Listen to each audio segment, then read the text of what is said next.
അമേരിക്കയെ തളയ്ക്കാൻ റഷ്യ ഇറങ്ങുകയാണോ?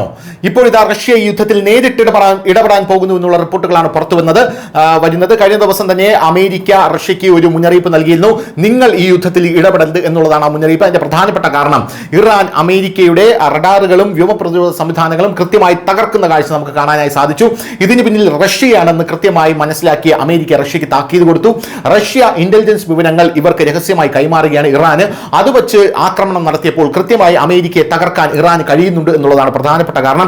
ഇപ്പോൾ ഇതാ പ്രധാനപ്പെട്ട വാർത്ത എന്ന് പറയുന്നത് പശ്ചിമേഷ്യയിലെ സ്ഥിതി നിലവിൽ അങ്ങേയറ്റം പിരിമുറുക്കത്തിലായിരിക്കുന്ന സാഹചര്യത്തിൽ യുഎസും ഇസ്രായേലും ഇറാനെതിരായ ആക്രമണങ്ങൾ ലോകമെമ്പാടും ആശങ്ക വർദ്ധിപ്പിച്ചിരിക്കുന്ന സാഹചര്യത്തിൽ റഷ്യ ശക്തവും പ്രധാനപ്പെട്ടതുമായിട്ടുള്ള ഒരു പ്രസ്താവന നടത്തി. നമ്മൾ സംസാരിക്കുന്ന അന്താരാഷ്ട്ര നിയമം ഇപ്പോൾ ഏതാണ്ട് ഇല്ലാതായി എന്ന് അതിൽ റഷ്യ പ്രസ്താവിച്ചിട്ടുണ്ട്. ഈ വഷളായിക്കൊണ്ടിരിക്കുന്ന സാഹചര്യം കണക്കിലെടുത്ത് പ്രസിഡന്റ് വ്ളാഡിമിർ പുടിൻ പുടിന്റെ മുൻ നിർദ്ദേശം റഷ്യ പുനഃസ്ഥാപിച്ചു. ഐക്യരാഷ്ട്രസഭ സുരക്ഷാ കൗൺസിലിലെ P5 സ്ഥിരാംഗങ്ങളുടെ യോഗമാണ് ഇപ്പോൾ റഷ്യ ആവശ്യപ്പെട്ടിരിക്കുന്നത്. ഇന്ന് നമുക്ക് അന്താരാഷ്ട്ര നിയമം അന്ന് വിളിക്കപ്പെട്ടിരുന്നവയെല്ലാം നഷ്ടപ്പെട്ടു. ക്രെംലിൻ വക്താവ് ദിമിത്രി പെസ്കോവ് റഷ്യയുടെ സ്റ്റേറ്റ് TV ചാനലിൽ വ്യക്തമായി പറഞ്ഞു, നിയമം തന്നെ നിലവിലില്ലാത്തപ്പോൾ അതിന്റെ നിയമങ്ങളും തത്വങ്ങളും പാലിക്കാൻ ആരോടെങ്കിലും എങ്ങനെ പറയാൻ കഴിയുമെന്നാണ് പെസ്കോവ് ചോദിച്ചത്. സാഹചര്യം വിശദീകരിക്കാൻ അദ്ദേഹം ഡി ജൂറി ഡി ഫാക്ടോ എന്നീ രണ്ട് വാക്കുകൾ ഉപയോഗിച്ചു.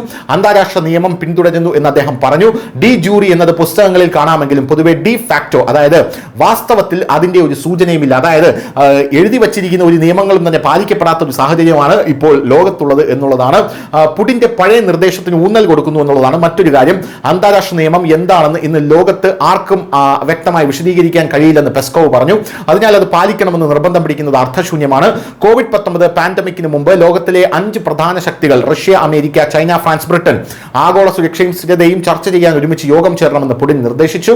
നിലവിലെ സാഹചര്യം കണക്കിലെടുത്ത് ഈ നിർദ്ദേശം പുനഃപരിശോധിക്കേണ്ടത് വളരെ പ്രധാനമാണ് എന്ന് അദ്ദേഹം പറയുന്നുണ്ട്.